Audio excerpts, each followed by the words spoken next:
everybody, this is Overboy, and I'm going to be doing my review for the 1985 movie Ewoks: The Battle of Endor. This movie is a sequel to Caravan of Courage, and in this movie, Sindel, the little girl from the first movie, becomes an orphan. Her parents and her brother, all three get killed at the beginning of the movie. It's like a really, really dark beginning of the movie and everything. So her and Wicket are going on a journey trying to figure out how to save these Ewoks that have been kidnapped by the Marauders, some kind of species that live on Endor that are trying to get this thing that they think is magical that will help them, that's like part of a starship. And there's also like this sorcerer woman, which I thought was pretty cool because we never really see stuff like that in a Star Wars movie. This one's more like a fantasy movie than a sci-fi, like normal Star Wars. So I kind of thought that the fantasy elements and stuff were kind of cool having that added in here. But along the way they meet Noah and Teak.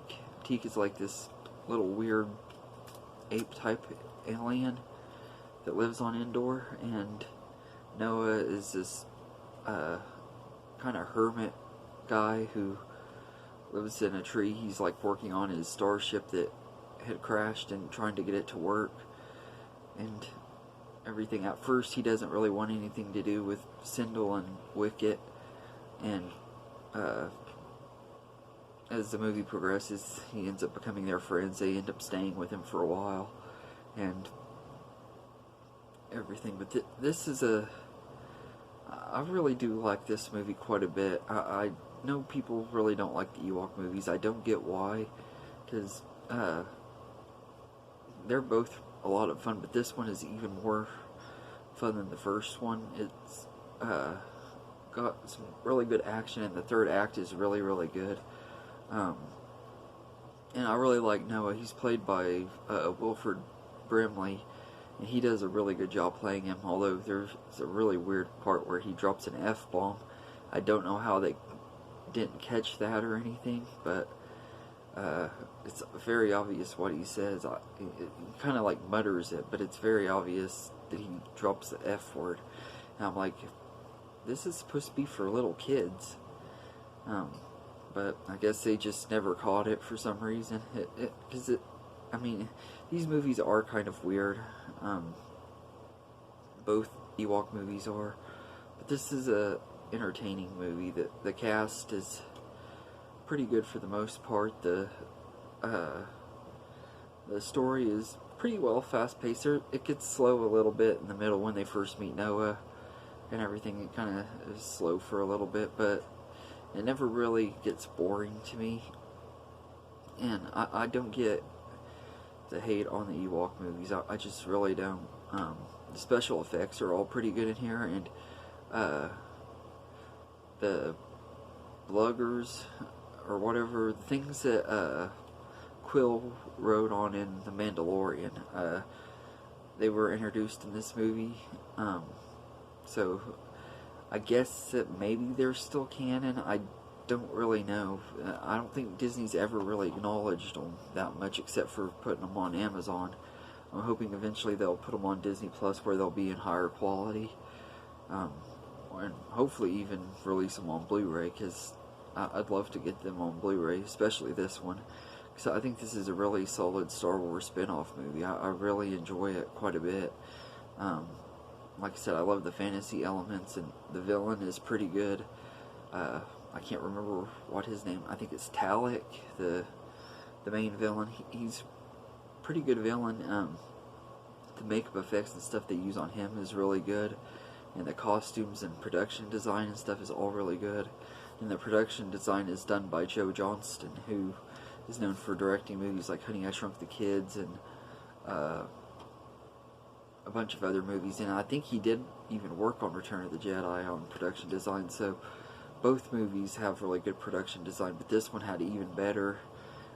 The sets and practical effects are all, for the most part, really good.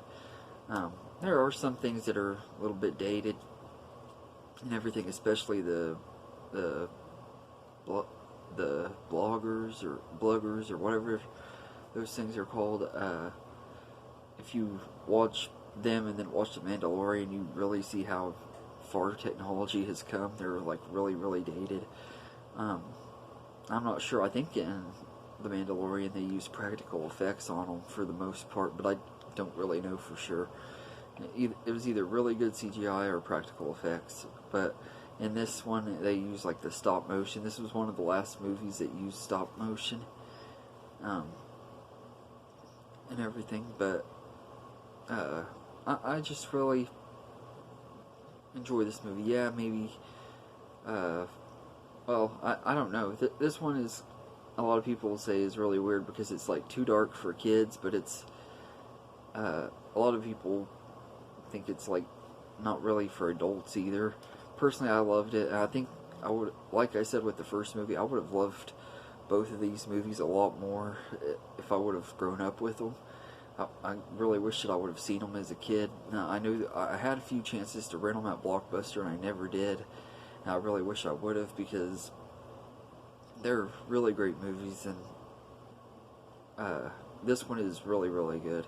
In fact, I'd give it a 8.5 out of 10. I really enjoyed it a lot and everything. I know I'm in the minority on that, but I really enjoyed this second Ewok movie quite a bit, and it's gonna probably trigger people when I do my ranking of all of the Star Wars movies that I've been reviewing stuff together, so because it's gonna be pretty high up on there. But yeah, so anyway, let me know in the comments what you think of Ewoks: The Battle of Endor. I know most people would at least say that this one's better than the first, but you know, I definitely think it is, and everything. But let me know what you think of it, and I hope you enjoyed this video, and have a good day, everybody.